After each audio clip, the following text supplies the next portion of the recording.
je suis la deuxième d'une famille de 6 enfants. Et je suis née dans une famille catholique où on allait à l'église de façon régulière. Il y a aussi une personne qui est influente dans ma vie, c'est ma grand-mère qui avait une foi vraiment fondée, une femme qui vivait sa foi à tous les jours. Et comme j'ai vécu avec elle pendant plusieurs années, elle m'a marquée profondément. Au cours des années d'adolescence, là, ce que j'ai fait, c'est plutôt le sport qui est devenu, si je peux dire, mon Dieu, parce que j'ai eu des bons résultats et j'ai eu beaucoup d'honneur de ce côté-là, et c'est devenu mon Dieu. Au lieu d'aller à l'église, j'allais dans un gymnase, dans un stade, et je récoltais beaucoup d'honneur. À 18 ans, je me suis mariée. Quand je me suis mariée à l'Église catholique parce que mon expression, mon choix, dans le fond, c'était « j'aime mieux avoir Dieu de mon bord que contre moi ». Avec les résultats que finalement, après 4 ans de mariage, les années ont été difficiles, ces années de mariage-là ont été difficiles et on s'est séparés presque 1 an.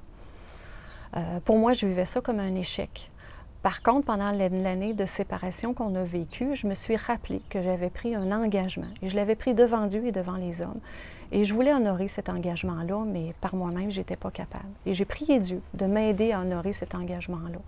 Et puis Dieu a répondu à notre prière, puisqu'après 1 an de séparation, on a repris la vie commune, tous les deux.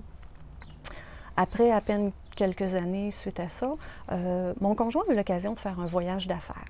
Et il a fait ce voyage-là avec un chrétien évangélique qui a répondu à toutes les questions que mon conjoint avait au niveau spirituel. Ce chrétien-là a répondu avec la Bible. Et lorsqu'il est revenu à la maison suite à ce voyage-là, il avait une certitude d'être sauvé que c'est pas compliqué. Il arrivait chez nous et il dit « Diane, je suis sauvée, j'ai la vie éternelle, je suis sûre d'aller au ciel pour l'éternité. Et toi, si tu meurs, je sais que tu vas en enfer. » Là, il m'avait piqué à la bonne place. J'étais insultée que lui ait cette certitude-là, puis que moi, je ne l'avais jamais eue, malgré tout ce que j'avais fait de bien, tout ce que je pensais avoir fait pour mériter la vie éternelle. J'avais aucune certitude. Et lui, il me posait la question jour après jour. Au moins 1 fois par semaine, il revenait avec cette question-là.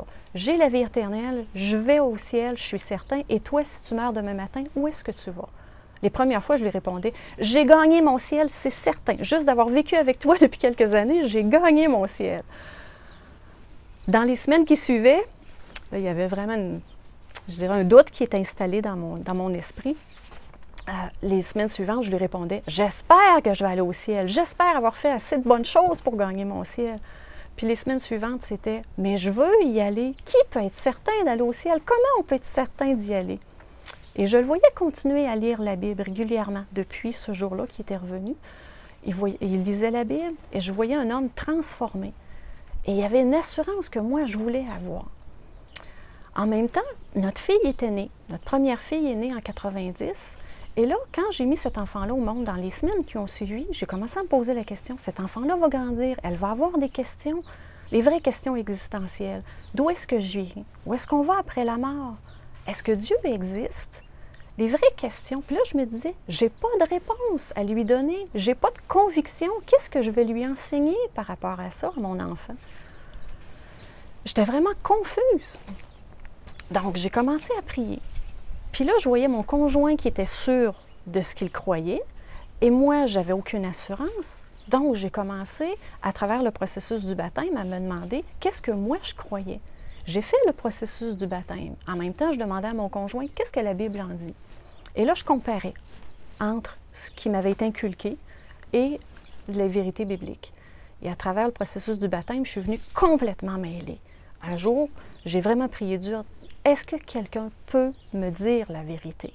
Et je savais que mon conjoint ne pourrait pas me l'enseigner. Je ne voulais pas être enseignée par lui, pardon. Et puis, lorsque j'ai prié, j'ai eu ma réponse. J'ai été à une rencontre où il y a un invité, un prédicateur évangélique qui est venu, et devant toute une salle, il expliquait le plan du salut, ce que Christ était vraiment venu faire pour nous sur la croix. Et pour la première fois de ma vie, ce matin-là, j'ai compris que Dieu était saint, Dieu ne pouvait pas être en présence de gens pécheurs. Et moi, pour une fois, dans ma vie, j'ai réalisé que j'étais pécheresse et mon péché me séparait de Dieu. Je ne pouvais pas être en présence de Dieu et malgré tout ce que je pouvais faire pour essayer d'avoir la vie éternelle, je ne pouvais pas l'avoir. Je ne pouvais pas payer pour ça. C'est Christ qui est venu payer pour moi sur la croix. Ça a été pour moi une révélation, je n'avais jamais vu ça comme ça. Et ce matin-là, je me suis vraiment penchée, j'ai prié sincèrement et j'ai demandé pardon pour mes péchés à moi.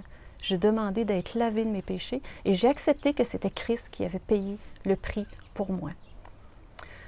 Le principal verset qui a été nommé par le prédicateur, c'était « Je suis le chemin, la vérité et la vie, et nul ne vient au Père que par moi. » J'ai compris ce matin-là que je ne pouvais pas chercher d'autres chemins. Christ nous l'avait dit, c'était lui le chemin. Et je l'ai pris. J'ai pris simplement ce chemin-là. Et je te dirais que depuis ce jour-là, le 7 juillet 1991, pour moi, ma foi, elle n'est plus basée sur des philosophies, elle n'est plus basée sur plein de raisonnements qui ont du bon sens, mais elle est basée sur la parole de Dieu. Elle est basée sur la vérité, Jésus-Christ lui-même qui est venu nous l'annoncer.